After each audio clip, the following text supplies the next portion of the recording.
Purihin po mo, Panginoon. Narito po tayo ngayon sa paghahandog sa mga sanggol o mga bata. Ang mga anak ay natatanging handog at kayamanan mula lamang sa Diyos. Sila ay nagbibigay ng bagong sigla sa mga mag-asawa. Ang pagkakaroon ng bagong anak o sanggol sa pamilya ay nagdudulot ng lubos sa kagalakan.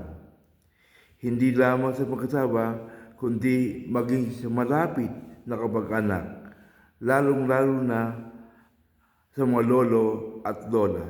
At bago pa ipanganak ang sanggol, ang paghahandog sa kanyang bagong anak ay kasama na sa mga plano ng mag-asawa. Nais nilang ang buong kapatiran ay maging saksi sa gagawing paghahandog sa bata. At tulad sa ibang gawaing pastoral, ang pastor ay mayroong mahalagang bahagi sa gawaing ito. Sapagkat ang pagpahandog ng sanggol ay di lamang isang seremonya ng iglesia, kailangan siguraduhin ng pastor na lubusang naunawaan ng mag-asawa ang tunay na kahulugan ng gawaing ito. Ang pagtatakda ng isang personal na panayam sa dalawa ay makakatulong, at kung may pagkataon ay sama rin sa panayam ay ito ang mga tatayong ninong at ninang.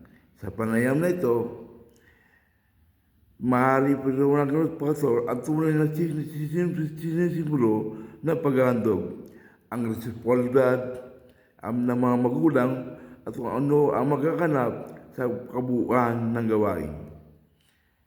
Dapat bigyan din ng paghahandog ay isang kasunduan sa pagitan ng magulang at ng Diyos na dapat sundin. Kadalasan, dahil nais ng mga magulang maksihan ng magkakapatiran ang gagawing paghahandog, itinakda nila ito sa araw ng kakatipan ang buong kapulungan o di kaya sa araw na may special na okasyon sa pamilya, kaarawan, anibersaryo at iba pa.